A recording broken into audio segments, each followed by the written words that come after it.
this morning's Family Caregiver webinar on the topic of coping with personality and behavior changes. We're very excited that you are here today to learn some helpful information and to talk about the different perspectives and different changes that might come up in your caregiving role with the person that you're caring for. My name is Carrie McClellan. I am the Outreach Manager for ElderHelp, and I help to facilitate these family caregiver webinars. I will introduce our speaker to you momentarily. But before I do that, I just wanted to share a brief overview about ElderHelp. So our mission is to provide personalized services and information that help seniors remain independent and live with dignity in their own homes. So throughout all of the various programs that we offer through ElderHelp, our goal is to help older adults maintain their independence and continue living in their own home for as long as possible. But that doesn't come without support. So a lot of times that does involve family members who might be part of that care team. It also could be outside agencies or volunteers who might be providing support as well. So that's kind of what we strive to do through all of the different programs. And this just gives a list of what we offer through ElderHelp. Our information and referral service is available to anybody who is looking for resources. So we're able to help connect people with resources that might be able to support an individual, whether it's a family caregiver calling or whether it's the senior themselves. We offer a variety of check-in call programs to just be that safety net and offer companionship. I will speak about our family caregiver support further in just a moment. Our Seniors A Go-Go program offers transportation to medical-related appointments. Our care coordination program helps to connect social workers as well as volunteer services to our clients. And our housing services team helps to navigate the housing challenges in San Diego and connecting people to affordable options as well as potential housemates through our home share program. And through our family caregiver support, we offer our information and referral service. So again, anybody is welcome to call us and access resources through our website or by contacting us directly. We offer webinars like today's so that we can help to educate family members on different aspects of being a caregiver, what that means and how to assume that role and what things might benefit you and making that go a little easier. We also have created online courses that are available at no cost.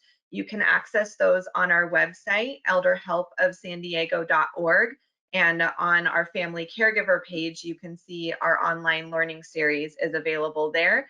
And we have a variety of courses that offer assessment tools and education for family members at any stage of that caregiving journey. We also are fortunate to partner with Alzheimer San Diego and Southern Caregiver Resource Center. So collectively, we're all working to reach more family caregivers in our community and beyond. So without further ado, I would very much like the opportunity to introduce today's speaker, Amy Abrams, and she is the Director of Education with Alzheimer San Diego. So I'll share a little bit about her now. Amy has worked in the field of long-term care in San Diego for 20 years in care management, dementia care, and community health education.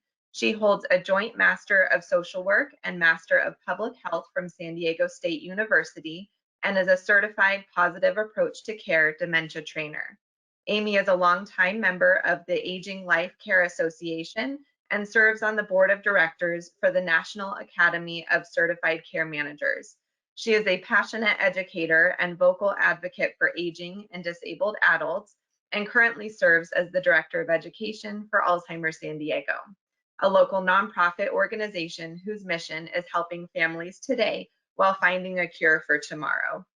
And it's always a pleasure to have Amy share her wealth of knowledge with family members who are going through different challenges and changes.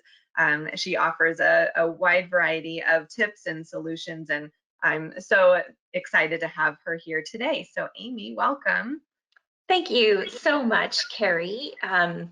But a nice introduction and a nice welcome, and all of us at Alzheimer's San Diego are so grateful to you, our partners at ElderHelp, Southern Caregiver Resource Center, everybody that sort of makes this community of support available to our dementia caregivers here in San Diego County. So really, really a pleasure.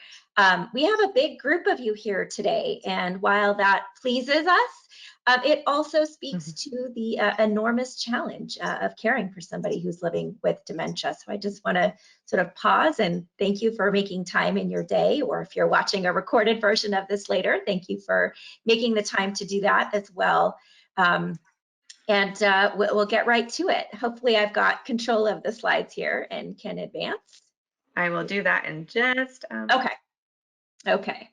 So our topic here today is coping with personality and behavior changes.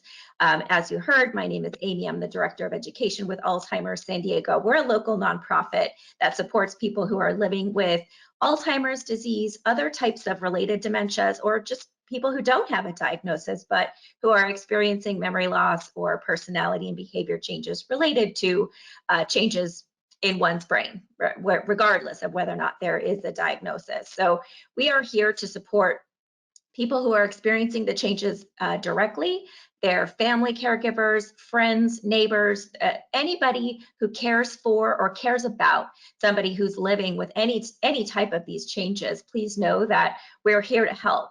At the end of the program here today, I will describe who we are and the array of free programs and services that we offer briefly, and make sure that you know how to reach out.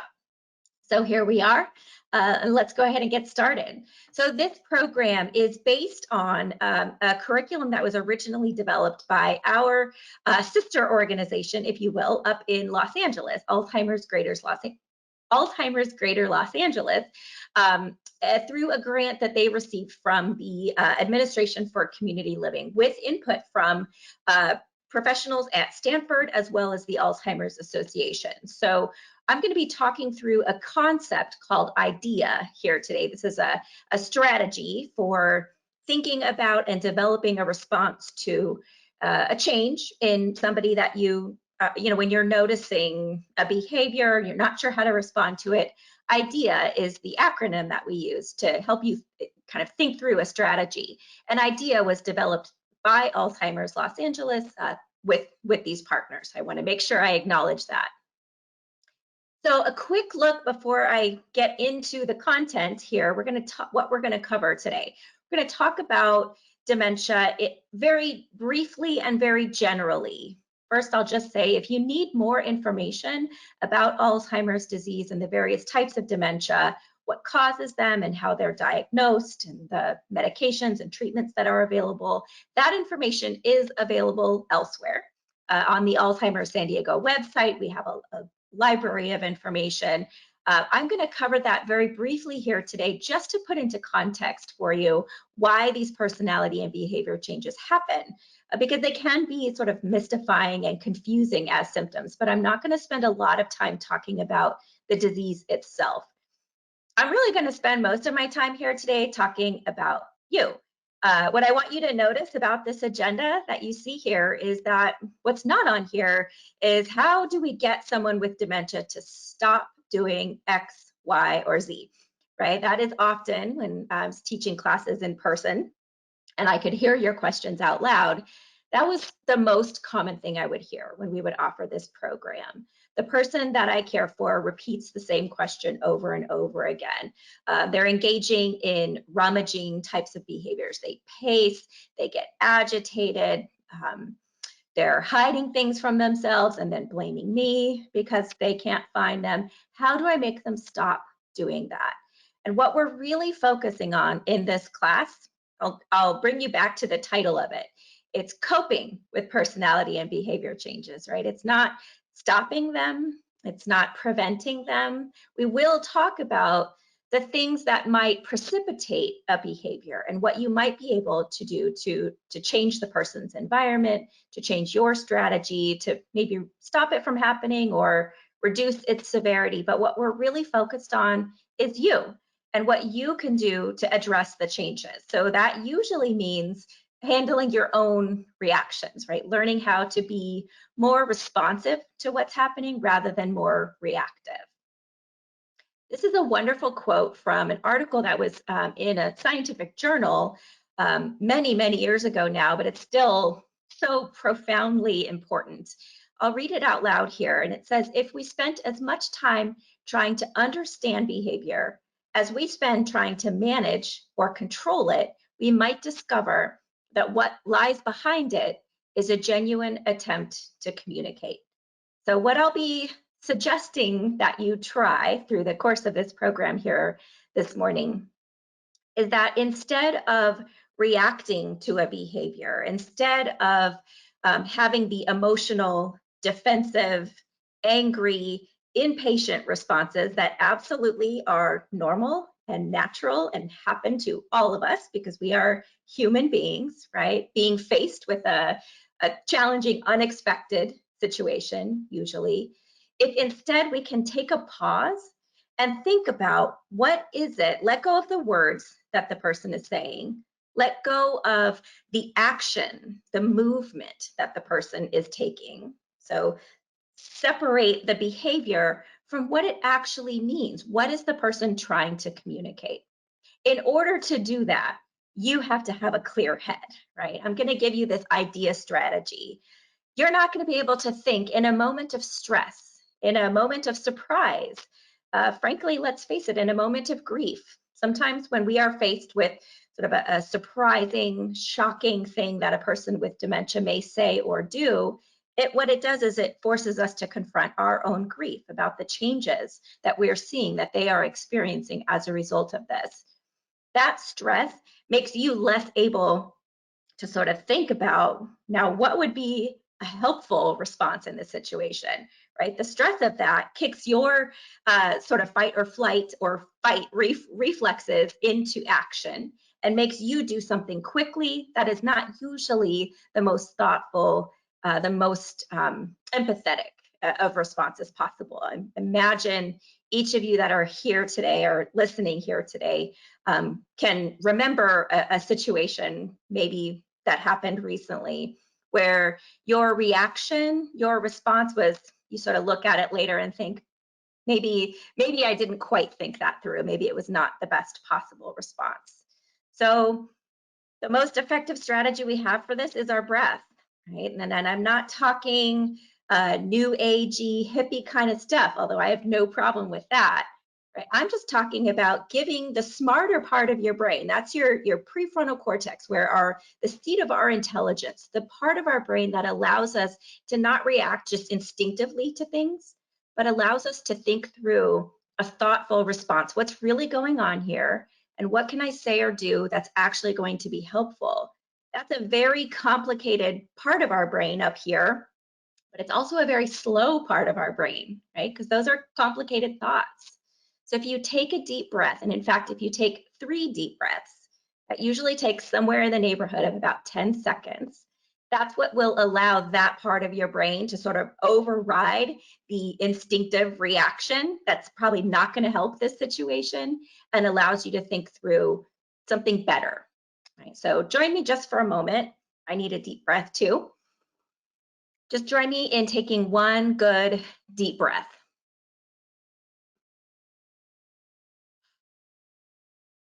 It has mental effects, it has emotional effects, and certainly it has physical effects, especially if you take 3. But we've only got an hour here today, so I won't walk you through 3 deep breaths. So let's talk for a bit. I'm going to show you a brief video, and hopefully Carrie's running the controls here today, so I hope that the video is going to play for you. I'm going to show you this short video that was created several years ago, but that is still the best description I've seen of why dementia, why Alzheimer's disease, which is one specific type of dementia, why does it cause changes to a person's personality and behavior? So Alzheimer's disease is the most common type of dementia, but every type of dementia causes chemical and structural changes to the brain cells, to the brain tissue, and most specifically to the connections between our brain cells. And it causes us to think differently. It causes us to process information differently, and as it spreads through the different lobes of the brain, it causes us to act differently. So Carrie, if I can get you to play our video. This video is available for free online at aboutalz.org. It's available in multiple languages too. So you can look for this later. You can also share it with others if you find it helpful. What is Alzheimer's disease?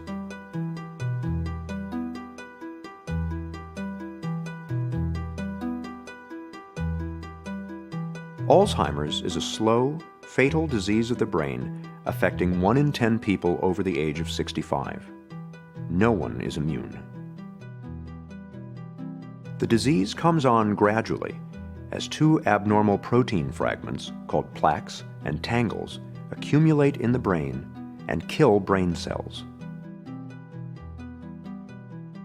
They start here in the hippocampus, the part of the brain where memories are first formed. Over many years' time, the plaques and tangles slowly destroy the hippocampus, and it becomes harder and harder to form new memories. Simple recollections from a few hours or days ago that the rest of us might take for granted are just not there. After that, more plaques and tangles spread into different regions of the brain, killing cells and compromising function wherever they go. This spreading around is what causes the different stages of Alzheimer's. From the hippocampus, the disease spreads here to the region of the brain where language is processed. When that happens, it gets tougher and tougher to find the right word. Next, the disease creeps toward the front of the brain, where logical thought takes place. Very gradually, a person begins to lose the ability to solve problems, grasp concepts, and make plans. Next, the plaques and tangles invade the part of the brain where emotions are regulated. When this happens, the patient gradually loses control over moods and feelings. After that, the disease moves to where the brain makes sense of things it sees, hears, and smells. In this stage, Alzheimer's wreaks havoc on a person's senses and can spark hallucinations. Eventually, the plaques and tangles erase a person's oldest and most precious memories, which are stored here in the back of the brain. Near the end, the disease compromises a person's balance and coordination. And in the very last stage, it destroys the part of the brain that regulates breathing and the heart. The progression from mild forgetting to death is slow and steady and takes place over an average of 8 to 10 years. It is relentless and, for now, incurable. Helping your family, friends, and neighbors to better understand Alzheimer's will reduce stigma, improve care, and even help the fight for a cure. Thanks for helping to do your part. Learn more at www.aboutalz.org.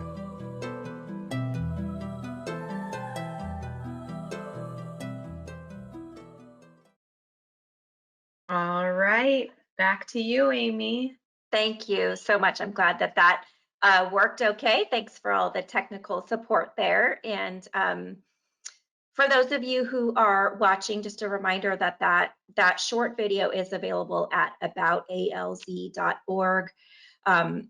It is gloomy. It is sad. It is difficult information to take in.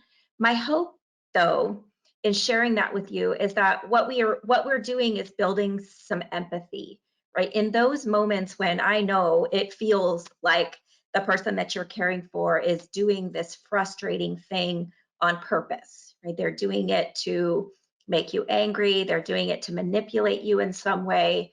That is not usually the case, right? They are doing that because of a progressive set of changes that are happening in the structures within their brain. That can be hard to see. It can be hard to think about. It can be hard to think about Alzheimer's and other types of dementia as terminal illness, right? But they are. Right? The brain is controlling everything, not just the stuff that's keeping us alive, the way we're talking, the way we're thinking, the way we regulate our emotions, the way we express when we're happy, when we're sad, when we're angry. The brain's making all of that happen. So in those moments when you're losing your patience, and again, I understand why, I hope that this thinking about the biological changes that are happening, because you can't see this stuff from the outside, right? I hope that will grant you a little bit of patience and empathy in those moments. So, okay. So that's what's happening inside the brain. What's actually happening on the outside, right? That's, like I said, we don't see physical changes in people with dementia until the disease is in its quite late stages. But for the most part, we know somebody's living with dementia because of the way they talk, because of the way that they act. So what might that produce? I've got a list for you here on the screen of some of the most common symptoms that we see in people who are living with dementia.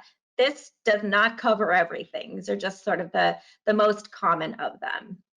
Getting lost, we refer to that as wandering. That can happen within one's own home, within a small space. It can also happen out in the community. It can happen on foot. It can happen while you're behind the wheel of a car. It can happen on public transit, right? Getting lost is very common. Most people with dementia will get lost, will wander at some point during the course of their disease. So it is absolutely something we want to be thinking about, preparing for, and protecting the person from to the extent that we can. There may be combative behavior, hitting, spitting, kicking, yelling, right? Just generally being combative. That's not common.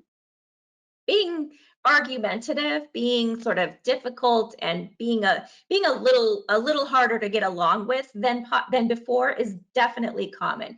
Actually becoming physically violent doesn't happen to everyone, but it is something to be aware of, and again, just sort of prepared for. Hopefully today I can give you some sense of how to determine why that might be happening, if it is happening, and help you prevent it. Sleep disturbance is very common in people living with dementia, along with all of those other things that were described in that video and that I've been describing. All those other things our brains are regulating. It's also regulating our circadian rhythms, the way we sleep, our sense of whether or not it is daytime or nighttime, the sense of whether or not it's time to be up and doing things, or whether or not it's time for bed and to be resting. That all gets disturbed in people with dementia as the brain chemistry is changing. So sleep problems are very common in people with dementia. This behavior is very common.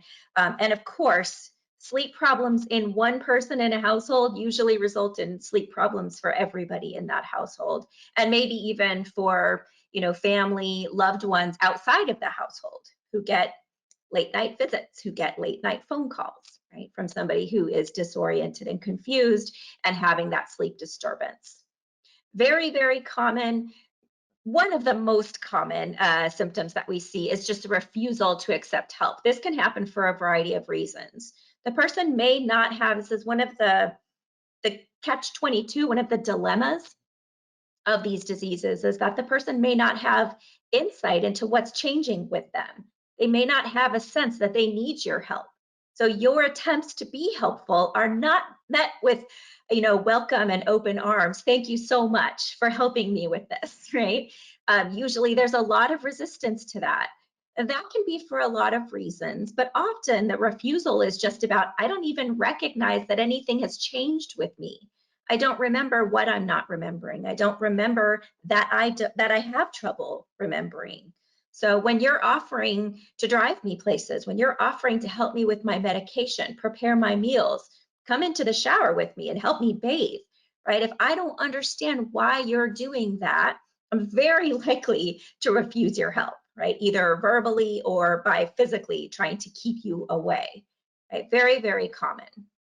Let alone, even if I do have insight, I know things are changing with me, I know I'm struggling, that doesn't mean I want your help, right? So something about, my sort of spirit of independence, my history with you, or maybe something about the way you're trying to provide the care is a barrier, right?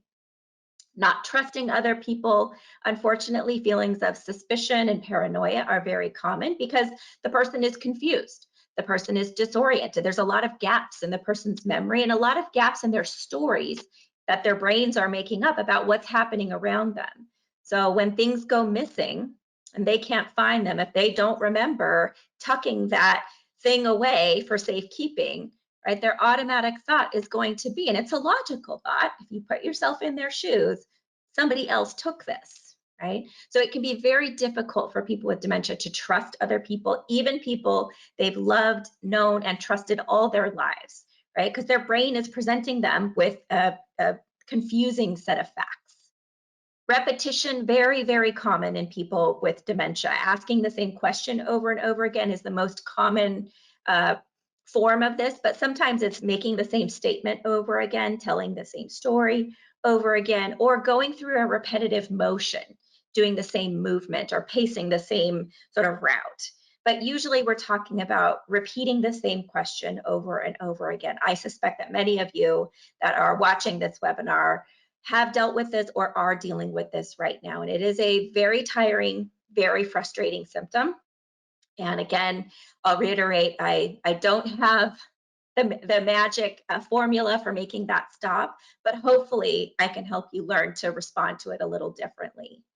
Seeing and hearing things, this is not particularly common in the Alzheimer's type of dementia, but it is common in other types of dementia. Lewy body dementia, LBD, is a non-Alzheimer's type of dementia that produces a lot of visual hallucinations in people living with that particular type of dementia, or including Alzheimer's disease, other forms of dementia may cause visual or auditory hallucinations later in the disease. But seeing and hearing things, a true hallucination, while not very common, delusions are very common, where I see something, there actually is something there, right? I see that shadow, that shape off in the corner of the room as a person, right, who is frightening to me, whereas what it might actually be is a large plant, a coat rack, right? That's not a true hallucination. There is something there, but my brain is interpreting that a little bit differently. So all of these are just meant to represent for you the most common types of personality changes and behaviors that we see in people living with dementia. But I suspect that many of you have other types of symptoms that you're coping with as well. So just to clarify, this is what we mean when we say behavior. So IDEA, this is that acronym I previewed for you a little while ago. This is our three-step approach. Again, this was developed by my colleagues at Alzheimer's Los Angeles as a simple to remember. Think of this visual of the light bulb, right? You get an idea when you see a behavior and you're trying to formulate a response to it.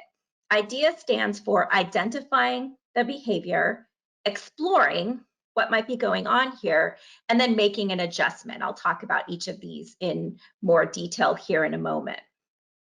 Let's just take that deep breath and sort of think clearly about behavior, what it is and what it is not. All behavior does mean something. That does not mean you can figure it out. Doesn't mean I could figure it out, right? As a longtime dementia educator and expert, often I see behaviors that I don't understand either. That doesn't mean that it's meaningless, right? All behavior is an attempt to communicate, to convey something, or to alleviate a feeling that the person may be experiencing. It all means something. So we have a duty to try to figure it out. We can't always figure it out, but we should give it a try. So think about all of those behaviors that I just sort of described and walked you through: getting lost, feeling suspicious, making accusations towards someone, refusing help, rummaging through drawers, maybe pacing, asking the same question over and over again. Think about the person that you care for or care about. Think about them for a moment. Think about one of the challenging behaviors that you're faced with on a regular basis, whatever that might be. What might that person actually be trying to say? what does that behavior mean to them? Right? We sort of know what it looks like from the outside. Somebody who is unbuckling their belt, unzipping their pants, dropping their drawers in a public place. Right? We know what that looks like from the outside. We have our ideas about what that might mean, but think about them. Think about, when was the last time they used the bathroom, right? Might they have a full bladder? Might they have recently eaten a large meal and their stomach is a little distended and they're uncomfortable? Maybe, are they, if they're living with incontinence, are they having a urinary tract infection and experiencing some discomfort? And they're trying to make themselves a little bit more comfortable, right? It's very easy to look at that behavior and interpret it, for example, as aggressive or sexual in nature, when in fact it might be an attempt to alleviate some pretty basic physical discomfort. So try to separate what you think the behavior looks like, what you think the behavior means. Put yourself in their shoes, put yourself in their brain as best you can, and think about what this behavior means to them. So some possible things you might start by thinking through. Are they feeling sad? Are they angry about something? Are they frightened or frustrated? Again, physical discomfort, often the source of many behaviors that we see in people living with dementia, restlessness or being hungry or thirsty or needing to use the bathroom, for example. Are they uncomfortable? Are they in pain? Is there something medical going on? We'll come back to this topic in a moment. Are they sick?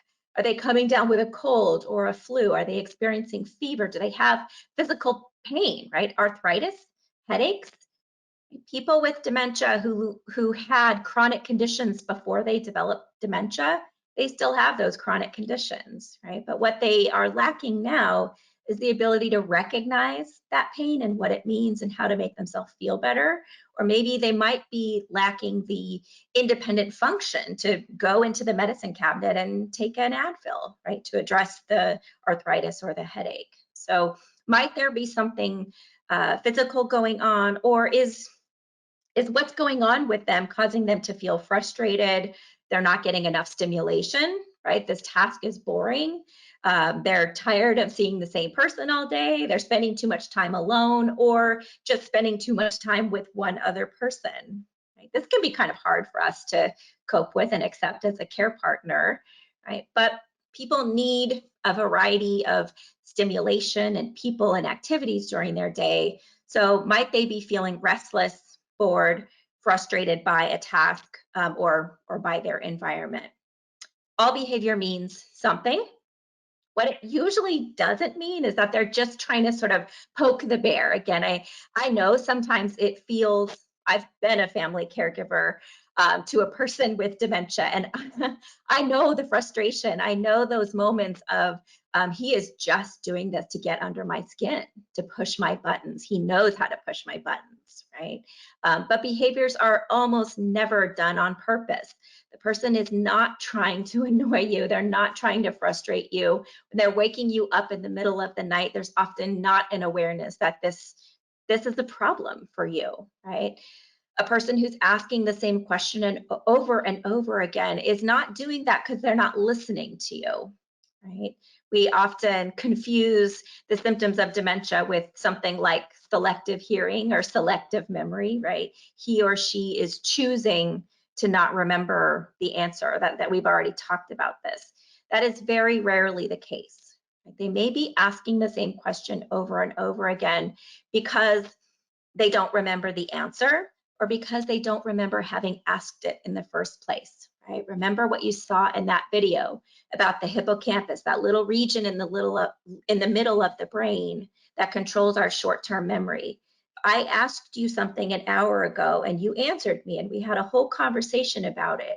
If my hippocampus is damaged, I'm very unlikely to remember not only the outcome of that conversation, but to even remember that I've already asked you. So take that deep breath. Remember that they are not doing this on purpose. A note about, a sudden change in a person's behavior. To that topic that I brought up briefly about medical issues. So if you're noticing a very sudden onset of dramatically different behavior, the person was able to talk to you yesterday pretty clearly, pretty conversationally skilled, and today they can barely utter a few words. They were able to participate in a social activity or an enjoyed recreational activity, gardening, knitting, watching television, responding to their favorite musical program. And today, that same activity, they're not able to follow along. They can't enjoy it. They won't sit still. If there's a really sudden change in the person's behavior, this is not the normal progression of the symptoms of Alzheimer's or another type of dementia. We don't usually see a very dramatic kind of overnight loss of function or really dramatic overnight change in a person's personality.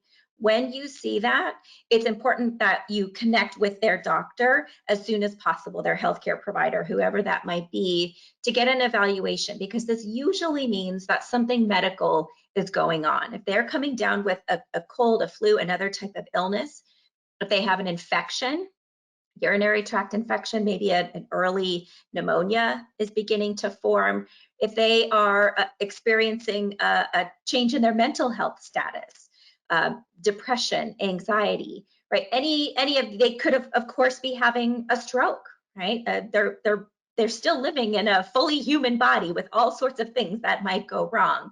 We don't want to chalk up every change that we see to, well, this person has dementia, right? So when you're noticing a sudden change, please talk with their healthcare provider as soon as possible to request an evaluation. So this might be a dramatic change in their memory or a dramatic change in their mood, more confusion, more agitation, being angry, hitting, yelling, generally being combative.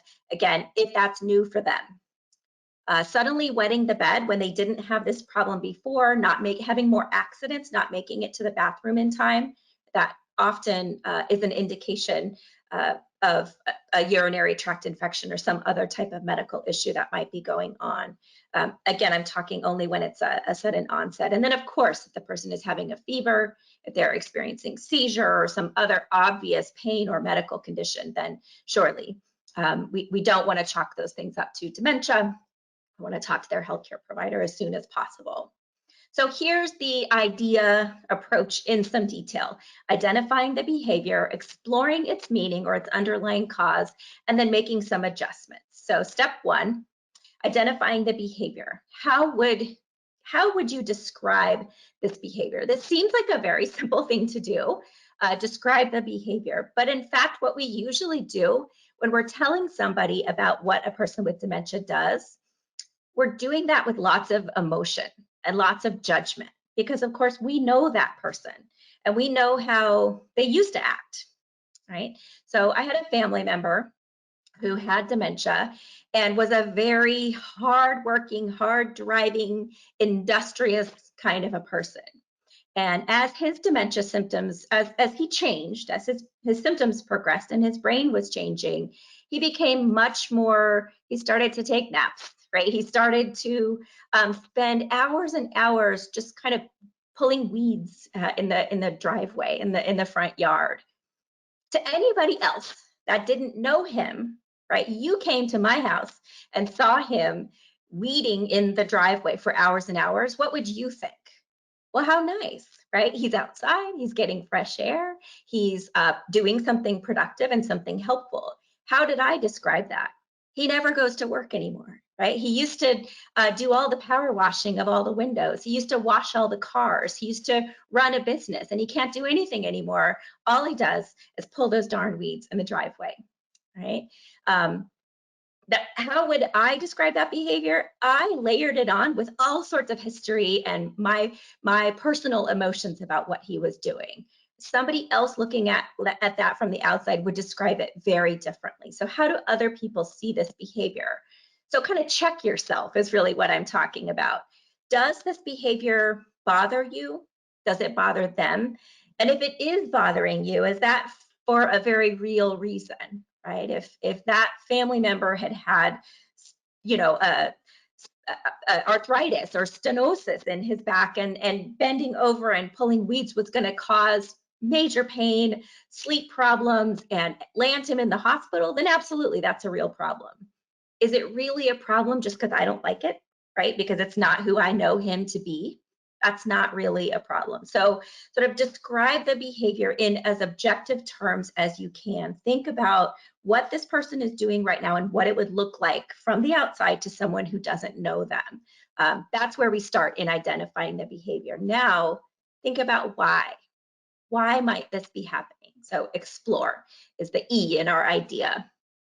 What is the meaning to that purpose? What are they trying to say or to do through this behavior? Think back to this person who's pulling weeds in the driveway all day. What did that mean to them? Right? To me, it meant, a big loss, right? Not being able to do anything else, and so that's what they were doing. To them, it meant fresh air, exercise, being in touch with nature. It meant taking care of the home, right? Being productive, doing something useful. That's what the behavior meant to them. Right? Think about that person who's unzipping their pants in public that I was talking about. What is the meaning of that behavior to them? Right? Someone who is asking the same question over and over again. What time are we going to be leaving? What time do I need to be ready? What time is our appointment? Time is an area of a lot of concern and anxiety for a lot of us, but especially for people who are living with dementia. Someone who's asking that question over and over again, what does that mean to them? Right? Are they really concerned because they're not sure they have enough time to get there?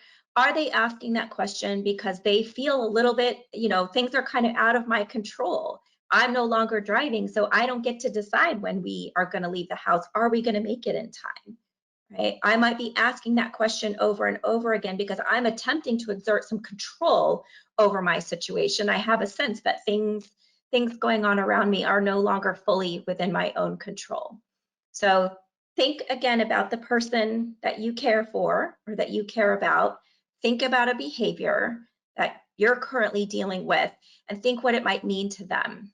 What might they be trying to say or trying to accomplish through that behavior?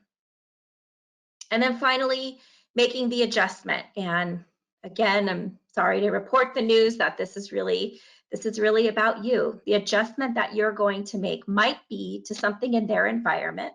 It might be to a change, an adjustment to the routines, the time of day that you try to help somebody take their medication and they always refuse you, or support them in, taking a daily shower. Doesn't have to be daily, but right, whatever the schedule might be, it might be about making some of those kinds of practical adjustments. Thinking about, I'm asking this person to get undressed and step into a shower in a cold bathroom at a time of day when they are not at their best, right? Because it works best for me to get the shower done or the bath done with early in the day. Right? But might it be better to do this later when the bathroom's a little warmer? When they've warmed up after they've had a meal, they're feeling a little more easygoing. They generally do better a little later in the morning than first thing, right? I might be able to make some of those adjustments to their environment, to their routine, to this task that we're trying to accomplish together. But for the most part, the major adjustment is going to be about you, right? And how you think about what the person is doing, whether or not you're breathing through it, right? And how you're communicating with them. We have this instinctive impulse to defend ourselves, to, we got to get things done. We are busy people, and we are as care partners, and we try to kind of run through the tasks of the day and get things done. And we kind of use that as a defense or as an explanation for why we've got to rush through these tasks with the person, right? Maybe what I need to do, take a few to-do things off my list, try to do a little bit less, right? Adjust my expectations of what we can accomplish in a day or in a morning, right? Make an adjustment, give myself more time, sort of slow this whole situation down and change the way I'm coming at this problem, right? Am I expressing through my facial expressions, through my tone of voice, through the pace at which I'm talking, the sound of my voice, but also the words that I'm saying. Am I communicating, I'm in a hurry, we've got to get this done, right? Think about the way you're communicating and you're reacting to this person's behavior and how you might be contributing to the problem. Big idea there. So let's put idea to work. We're going to watch a short video. This is a video that is in 2 parts, so we're going to watch it straight through. This video was recorded by our friends at UCLA's Dementia Caregiving. Sorry, I'm blanking on the name of the organization. It'll come on screen here in a moment. Through UCLA, they've developed this wonderful library of short videos that what they do is they start by showing you a scenario, a person who's living with dementia and a care partner, usually a family member, going through a challenging problem, right? So they have this whole library of different topics. They show you a typical kind of interaction that a person with dementia and their care partner might have. And then there's a UCLA faculty who will kind of talk through what's going on and then show you another role play of how you might do that differently. It's really wonderful. So I'm going to show you one of them just to give you a taste of it. As you're watching this video, what I want you to do is think about, put idea in your mind, right? Identify what's happening. What do you see happening? Again, try to look at it as an objective third person, which you are. What does this mean to them? Explore the meaning of the behavior. What does it mean to the person living with dementia? If you were the care partner in this situation, and be honest with yourself, right? What do you think you would have done? How do you think you would have responded? So again, I'll ask Carrie to help me out with playing this video. This one is on the topic of agitation and anxiety. It's a demonstration of a mother and daughter getting into a very typical power struggle that we see often happening between people with dementia and their care partners. So here is the address, the URL where you can find this video and many others. It's uclahealth.org/dementia/caregiver/education/videos. And there you'll see this whole library of topics. So we're going to watch the agitation and anxiety video now. Think about those questions, keep idea in mind as we go through it, and then we will reconvene in a moment.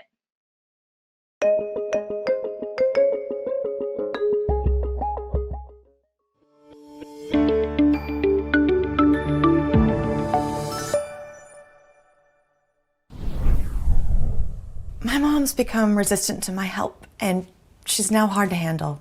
She hasn't been able to manage her basic day-to-day needs without my help, but she believes she doesn't have any problems and doesn't need help. She's easily agitated and gets upset when I try to get her dressed. I'm just frustrated and I don't know what to do.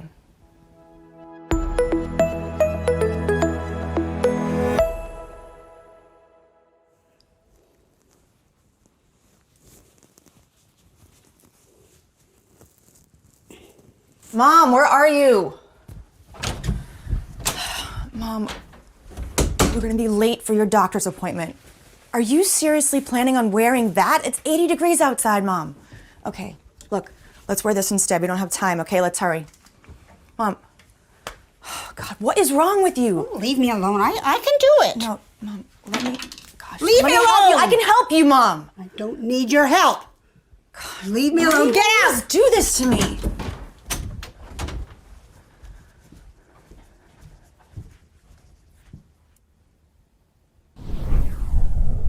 Agitation and anxiety can manifest as difficulty sitting still, pacing, fidgeting, acting irritable, afraid, nervous, worried, or just being resistive to help from others.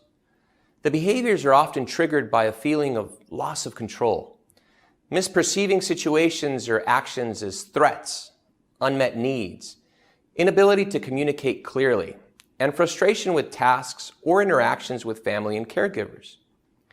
Changes in a usual routine can also cause agitation and anxiety. People with dementia, for example, may have impaired insight towards their own cognition and ability level due to their disease. For this reason, they have a hard time understanding their limitations about what they can and cannot do. They may not realize that they need help, as they do not see themselves as having problems. This can lead to agitation when someone tries to help them. How one approaches a person with dementia makes a difference. If you feel angry, impatient, or frustrated, or if you rush someone or seem irritable, they can sense your mood and react with apprehension, resistance, anxiety, and agitation. Agitation can then escalate to inappropriate behaviors, such as hitting or biting. It is very important to remember that persons with dementia react and respond to how a caregiver approaches them. How you speak to them is key.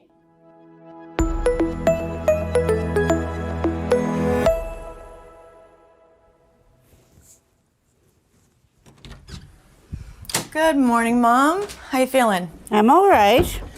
Okay, what would you like to wear today? You look good in the green or the blue? Which color do you want to try I today? don't need your help. I can do it myself. Okay. I'm sorry that I made you feel that way, okay? You're doing very, very well, and I'm just here to help in case you need me. I know you can do it yourself very well. I love you so much, and I just want to be here when you need me. Can I stay with you? We can do this together? Okay, good. So we are going to go to the doctor's, and then we can go get some ice cream. How does that sound? Oh, that sounds good. Okay, let's get you dressed, Mom. Let's lose this. We want you to be comfortable after all. Let's see. Yeah, I think this is gonna look good. Perfect. Here are a few tips on how to respond to agitation and anxiety.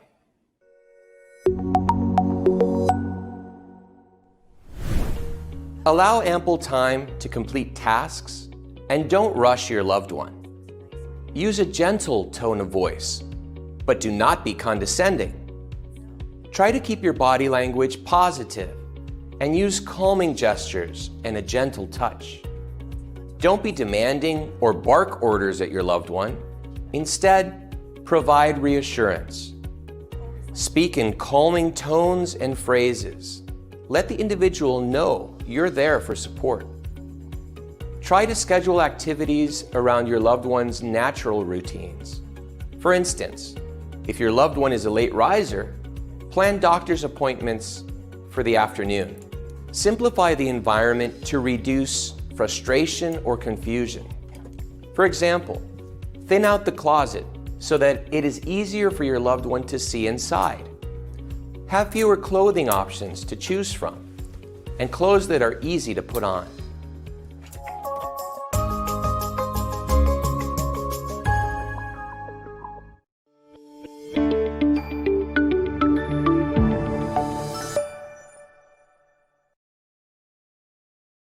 So while that was showing a very specific example, right, getting the struggle over getting dressed, hopefully you can see the ways that you could apply these same strategies to many different types of challenging behaviors that the person that you're caring for might exhibit. There's one thing I really notice whenever I watch these two videos in short succession like that, and that is the difference in the way the daughter just simply entered the room. Right? Actually, the way she entered and exited. In the first video, if you caught it, she was actually yelling at her mom that they were late before she even walked in the room. You could hear her before the door opens. She's already mad. She's already, we're doing this again, right? She walked into that room ready for a fight, ready for a struggle. Whereas in the second one, right, you actually could hear it. If you're listening for it, you could hear her take a deep breath and, sort of connect with her mom and be present with her, not coming in ready for a fight, just, okay, right, kind of a little more in control of herself. She said as she walked out in the first video, in her frustration, throwing up her arms, "Why do you always do this to me?" right? She is personalizing her mother's behavior in this instance, right? Whereas, again, if we apply idea to this situation and think about what this means, right? It's not that the mother wanted to wear a fur vest on an 80-degree day because she wanted to be annoying to her daughter. She was wanting to create a struggle, right? Her perception of things is a bit skewed because of disease in her brain, and she wants to feel in control of her own day, of what's going to happen there in that morning, right? So one of the things I noticed that the daughter does very cleverly in the second video that I want to point out to you, she's still helping, right? She's not letting mom just decide to wear whatever she wants, although that might be the right strategy, right? Let her put on all those layers and then slowly peel them off as you go. That might be how you cope with this situation. But what she chose to do there, she did decide, I'm still going to help mom get dressed here. But as she talked to her, as she reassured her, I'm sorry, I messed that up. You know, I didn't mean to communicate to you that you can't do this. As she was doing that to her, we call that validating her, right? Reassuring her and making her feel better about the situation. She was cleverly unbuttoning her shirt, right? She was still helping. She just wasn't pointing out that she was helping. Here, let me do this, right? You're being too slow. You're doing this wrong. You've messed this up, right? By communicating that, you are shutting the person down and reminding them of all of their losses and all of the things that they can't do anymore. In that second scenario, she slowed it all down and she reassured her mom, you get to be in charge here, right? The reality is the daughter was in charge. She was helping her decide what to wear. She was going to get her to that doctor's appointment, but she went about it in a totally different way.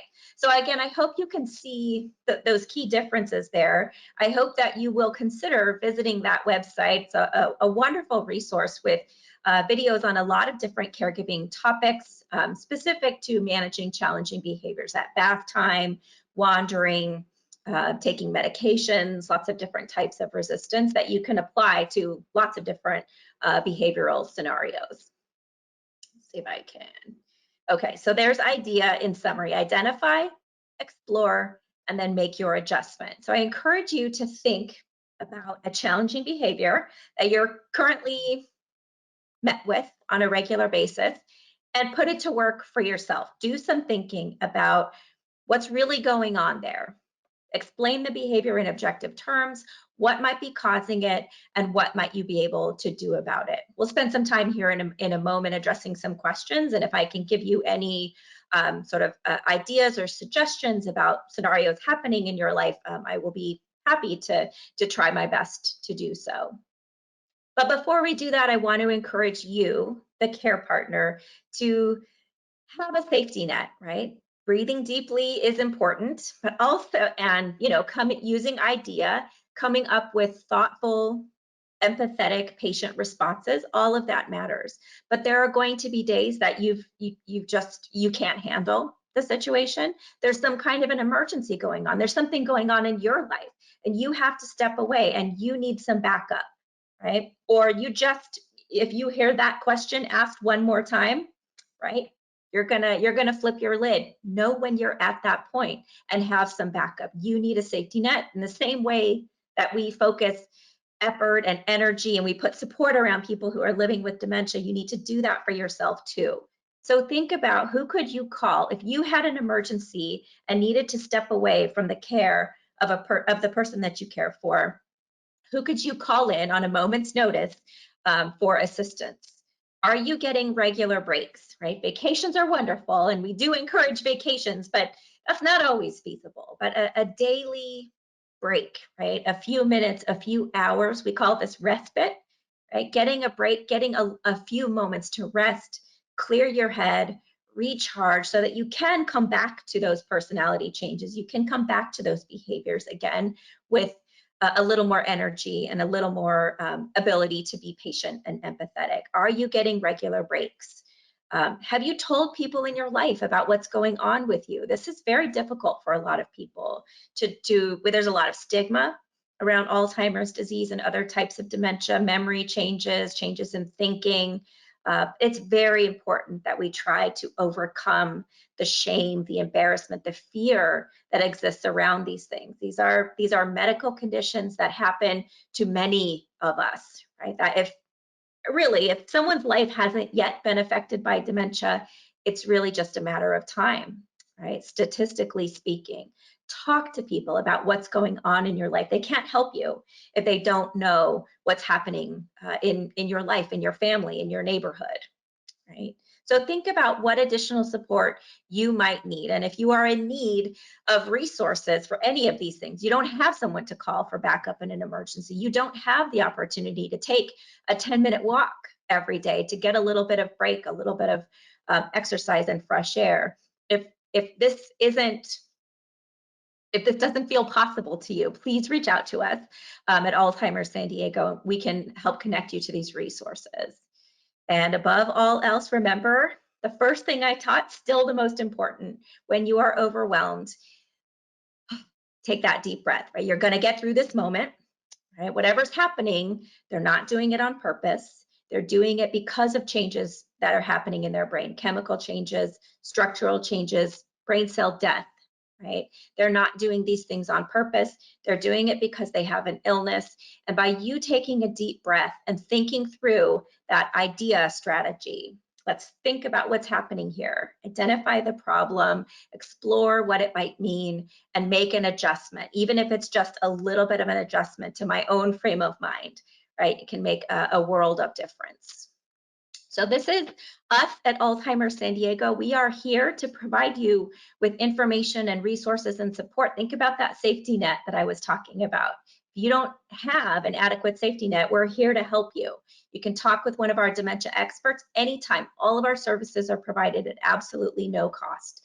So we have a team of clinical care coaches who can talk with you about your specific situation, give you some suggestions and some ideas, point you toward resources for in-home help, for talking with your own support network about how to get them involved to provide more help, adult day programs, residential care, lots of terrific community resources here in San Diego that we can point you toward.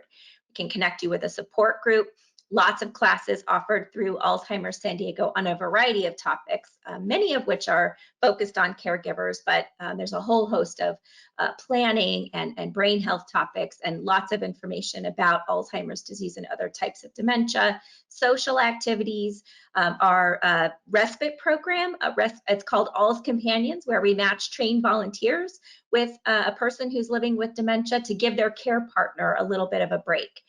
We have our Vitals, Volunteers in Touch, telephone check-in calls, just sort of social check-in calls for people who have dementia and live alone.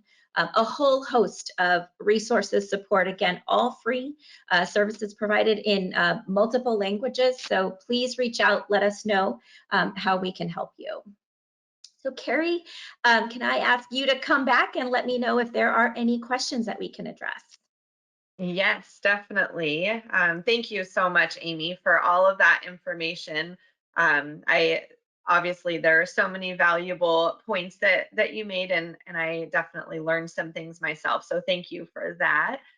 I was looking at the questions, and we do have some. So the first is this person's father. Why is it not showing up all the way? Oh no. This person's father has Alzheimer's and has for the past 10 years. Her mother is the primary caregiver. And the father is showing, I'm going from memory because for some reason it's not coming up, so I apologize. Oh, sure. But there it is. He's escalating in his fright at sundown time, where he's saying, where is his home? We need to get there. But in fact, he's been home all day and night, and they assure him that it isn't his home. Another point of that is that they have followed up with his primary care physician, and they have increased his medication, Seroquel, for when he does experience some of those additional symptoms, but I'm looking for suggestions there. Yeah, thank you for that. Thank you for sharing that scenario. It sounds really challenging, first of all. for your mother, but also for your father, right? So this is a symptom, this is a behavior that we call sundowning. I don't know if you've heard that term. I didn't mention it here today, but it is pretty common in the middle stages of dementia. For a lot of people, we'll see this very behavior in the hours just before and during and just after sundown, right? So that changes during the course of a calendar year. The person experiences an increase in agitation, confusion, disorientation. Sundowning is very common, but for most people, it only happens it's like a phase that a lot of people with dementia will go through. And hopefully that provides some comfort. This is likely to wane over time and get better. So hopefully in the big picture, that helps provide some reassurance. But of course, in the moment, that's no help at all. So sundowning, we don't exactly know why it happens, but there are many sort of theories and many different strategies we try to address it. One is the changing light of the day, right? The air, the light outside, the space in a home looks very different this time of year, let's say at 6 p.m. than it did at noon, right? And in that time, the room was kind of light. It looked a certain way most of the day. Things stay pretty stable. And then at sundown, there's new shadows, there's new contrast. People look different. Like I assure you, I look the circles under my eyes, everything's a little sort of darker. I look a lot more tired at night. Men might, get a little bit of, what do they call that? The 4 o'clock, 5 o'clock shadow, right? People look different in the evening because they're tired, things have changed, the room looks different, so colors look different. But also the person who's living with dementia is tired, right? They may be hungry, they might be having blood sugar irregularities, or just plain be fatigued. So by sundown, there's a lot going on for that person, right? In terms of their brain chemistry, their fatigue, their caregivers are tired. And they've maybe been up all night and fatigued by sundown too. They're hungry. And there's all of this sort of changing light and new shadows and contrast that causes the person to get confused about where they are. So not uncommon at all to hear somebody saying, I need to go home. I don't know what I'm doing here, but I gotta get home. That's a very, very common behavior in people who are sundowning. No amount of reassuring the person that they are home, I'm sorry to tell you, is going to help, right? What you need to adjust is not the environment. You can't prove to them that they live there, right? They're taking in information and interpreting it. You could tell me all day long, right, that the sky is green, but I know it's blue. Right? We could argue all day long about that color. You can't really convince a person who's sundowning, who's confused and disoriented, that they are home or they don't have to catch that train to work or whatever the thing might be. Instead, what you want to do is, again, put idea to work here. Think about what that behavior means to them. Somebody that's pacing around saying, I've got to go home, I got to get out of here. What does that behavior actually mean to them? They don't feel at home. They don't feel comfortable. They're disoriented. Wherever they think they are, it isn't home. So what can you adjust? Instead of trying to convince them that they're home, reassure them that it's okay that they feel that way. I know you do, right? Your home is beautiful. That garden, oh my gosh, you put in so much work and your roses are amazing, right? Reassuring them that it's okay that they want to go home. It's okay that they feel this way. We're going to get there. We're going to get there soon, right? Depends on the person, right? And where they are and, how long, what particular response might be helpful is very individual and specific, but not arguing with the person and not denying them their right to have that feeling, right? Is really what we're after. I know you want to get home. I get that. I would too, if I was you, right? A simple reaction, a simple response like that is a lot more helpful than any amount of, evidence evidence that they are in fact home, that you might want to sort of, you might be inclined to present them with a good solid case, and it's sort of wasted energy. Very good. Thank you, Amy. We did have a question about the recording of this webinar, and yes, you will receive a copy of the recording afterwards. So you will be on the lookout for an email about that.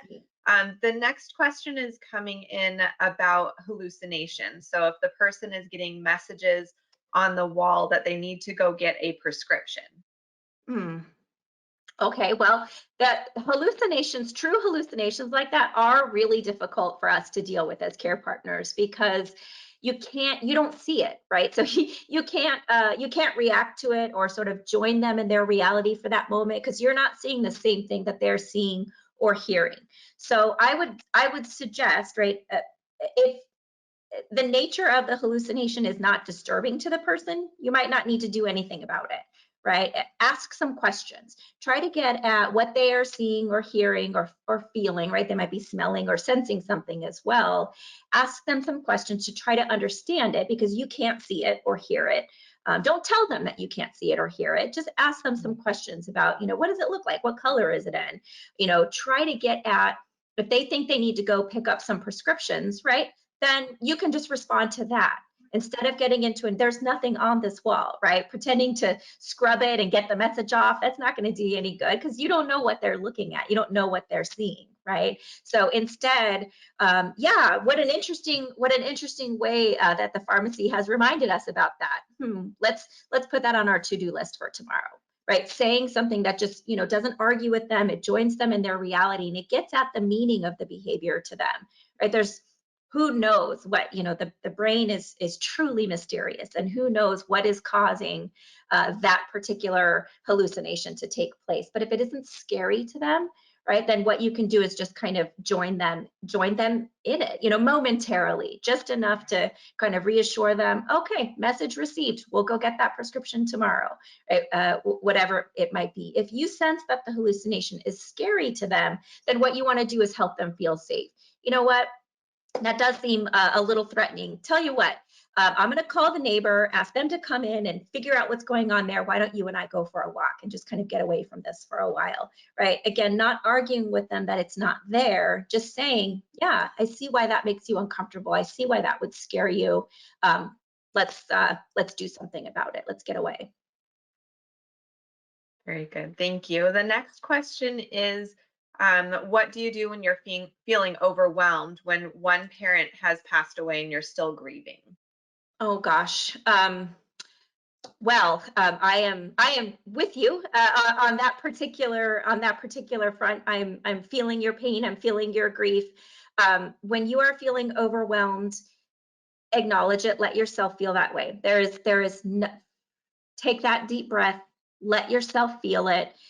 Think about the things what are you needing, right? What is your grief? What is your overwhelm keeping you from doing or receiving in your life, right? And reach out to somebody.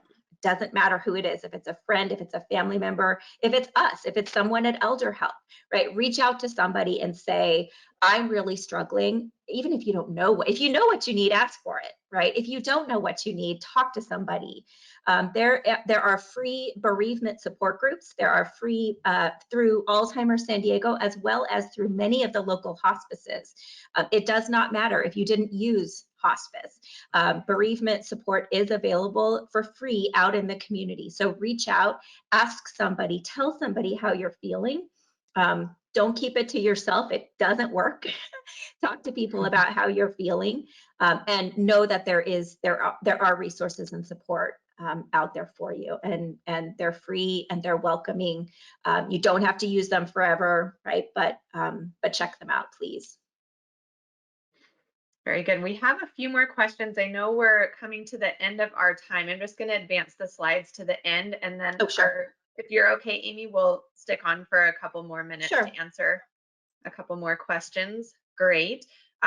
So stay tuned for additional webinars that will be coming through from ElderHelp. So I will be adding to our calendar. So if you would like to have an upcoming email so that you get notified of all of the webinars that will be in the future, you're welcome to email me. You'll have all of my contact information when I send the follow-up as well. If you have any general inquiries, or if you are looking for resources, of course, Alzheimer San Diego is a fantastic resource, and we refer to their organization as well. You're also welcome to contact ElderHelp, and we can try to point you in the right direction. If you wanted to check out our website, you have that there, and I will leave it on that slide for just a couple of minutes while we answer. I think we have just a couple more questions that came in, so I do want to make sure we we answer those. But if you do have to jump off, thank you so much for staying with us today and learning more about how you can support your loved one in that journey. And hopefully those tips and all of the information shared will come in handy for you. For this next question, so this person's mom lives in a memory care community, and the mom is calling constantly. It sounds like she is calling until she answers, and she's often busy, and so she's getting frustrated when she can't take the phone call. And it happened even today when she was trying to log on for the webinar. So just any suggestions for helping with this behavior? Yes, and again, another behavior I can really relate to. This is very tiring. This is very frustrating. I would say first start with, think back to that idea, right? You've identified the behavior. What does it mean to her, right? To make that call. Is it about you? Is it about connecting with somebody, right? Just human interaction? Is it about reminiscing? Is it about talking? Right? Some of us, myself included, are very verbal people, and we need people to talk to every day. Right? I would say explore what the meaning of those phone calls might be.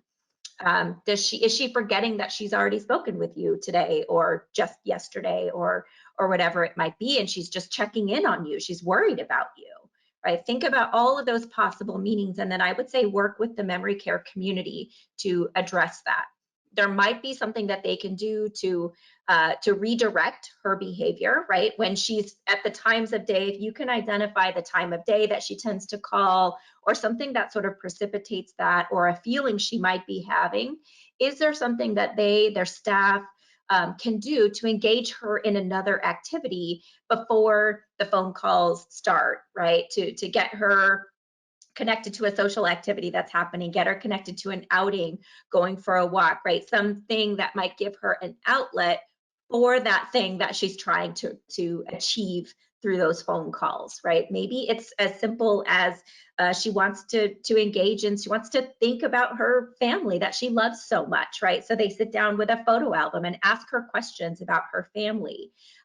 Don't hesitate. Use the staff and the activities director, if there is one at the community, as a resource to you to help you kind of problem solve around this. But there's probably got to be a personal solution to this problem, right? That is specific to her and what those phone calls mean to her. There's no kind of universal thing that would work in any situation. Those are great suggestions. So the next question is regarding this person. She said that her husband is difficult to get up in the morning. It can take over an hour sometimes. Yesterday, for instance, he got angry, so she left him, and he got up at 4 o'clock. Do you have any suggestions for that situation? Yes. Well, again, I'd go back to why that might be happening. Is he not sleeping well at night, and so he's exceptionally fatigued in the morning? Is there something during the routines of the day that you could do to keep him more active, more engaged during the day? Getting a little more sunlight, for example, might really help kind of reset the circadian rhythm. Getting more social interaction, more physical movement, or intellectual engagement during the day might help him sleep better at night, and then he's got a little more energy for the morning wake up. So I'd start there. Is there something about the sleep routine that you could address? If not, I would consider also the approach, right? Thinking about, what does it mean to him to say to you, no, get out of here, I'm going to lay in bed until 4 o'clock, right? What is he trying to communicate or control about his situation? And what could you adjust about your approach trying to get him out of bed that might be different? Right? If he's sensing that, this person is nagging me to get up and do stuff that I don't want to do, right? If you can get at that meaning, that's why he's staying in bed. It's not because he's exhausted. It's because he's just trying to sort of exert some control over me and to get me to stop telling him what to do. Then that's a clue to you, right? To change something about what you're saying, how you're asking, how you're making that physical approach, right? Because sometimes it's just a matter of we walk in and kind of need to get the day started because there's a lot that needs to be done, right? And we're kind of in a hurry and we're impatient. And if he's stealing that from you first thing in the morning, right? I'd be that way too. Just kind of shut down, like, nope, I'm not doing any of this. Whereas if your approach is sort of slowed down, patient, right, letting him feel like he's in charge of his morning or his day, even if he's not, right? You've got some things that need to get done. But if you're not conveying that, right, if you're just sort of coming at it patiently, slowly, empathetically, I know mornings are the worst. I feel it too. I was really sleepy this morning and I had a really hard time getting out of bed too, right? Not denying him that experience and letting him, sort of feel as in control as he can.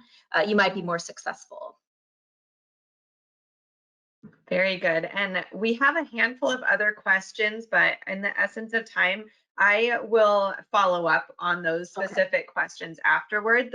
There is one though that came up a couple of times, so I think we'll end with that one. Okay. And that's about individuals who are having or doing disturbing things or disturbing behavior, like maybe a man who's patting women's bottoms as they go by, or how do you handle those situations? And that came up a couple of times. So we'll end with that question.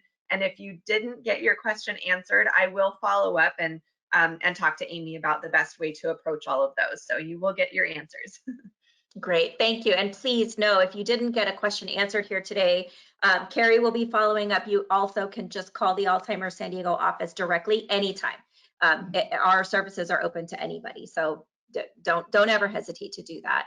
But yes, this question is the topic. What we call that is disinhibition, right? So I was talking in some earlier examples about maybe unbuckling one's pants and dropping drawers in public. That may look inappropriate. It may look sexual, when in fact it might not be. Disinhibition, again, it has its own meanings, and it always means something different to the person. But what I want to remind you, go back to that video that we watched and the things that are changing in the person's brain. This part of our brain, our frontal lobe, is sort of the seat of our decision making, our executive function. It's the part of our brain that tells us whether or not to do or say that thing that we're thinking about doing, right? So you think that somebody just looks terrible today. Do you say it out loud? Not usually, right? Because there's not usually anything helpful to be gained by telling somebody, boy, you look awful. You need to take a vacation and get some sunshine, get some rest, right? We have kind of a governor in our brain that tells us not to do that. A person with dementia, there's damage in that part of their brain. So they think of something, they're going to act on the impulse. They're going to act on the emotion. They think somebody's attractive. They think somebody's not attractive, right? They're just going to, there's less kind of filter working there, and they're going to say and do things much more impulsively than they did before. So it's not everybody does this, but it's very, very common in people with dementia. We don't want somebody, grabbing people, hitting people, harming people, but it is actually very helpful to explain to people, I'm very sorry, right? Let me just explain what's going on here, right? If you're in a restaurant and somebody's being very mean to their server, very impatient, saying rude things, right? Slipping them. We have these little cards at the Alzheimer San Diego office that we call companion cards. It's just a simple little business card. You can slip it to somebody and quietly, silently, in fact, explain to them, the person that I'm with is living with dementia. Thank you for your patience, and please, forgive or pardon any sort of unexpected or uncomfortable behavior, right? And that doesn't excuse and make it okay for people to, to grab and violate other people, but getting some understanding and some patience from other people does go a long way. So I would say if it is a behavior that is harmful to other people, and sometimes it is, engage in that idea thinking, right? Identify what they're doing and think about why they might be doing it, right? Are they in need of more social interaction? Are they in need of more stimulation, right, of some kind? Explore that and think about ways, maybe getting a weekly or monthly massage, or just someone holding their hand and applying lotion, right, every day. They're in need of more touch, right? What might that behavior mean to them? Is there some other thing you can do, an adjustment that you can make that will help to meet that need? Great suggestions, as always. Well, thank you so much, Amy. And thank you, everybody, for joining us today for the webinar. We will be following up with all of the information and resources and the recording as well. So you will have that and can share it with anybody that would be interested as well that maybe wasn't able to make it today. So thank you again. And we hope that you all are staying safe and healthy, and give yourself the gift of patience for sure. Yes, for sure. Keep breathing, everyone. Thank you for coming, and thank you for having us, Carrie. We really appreciate it. Oh, my pleasure. Thank you.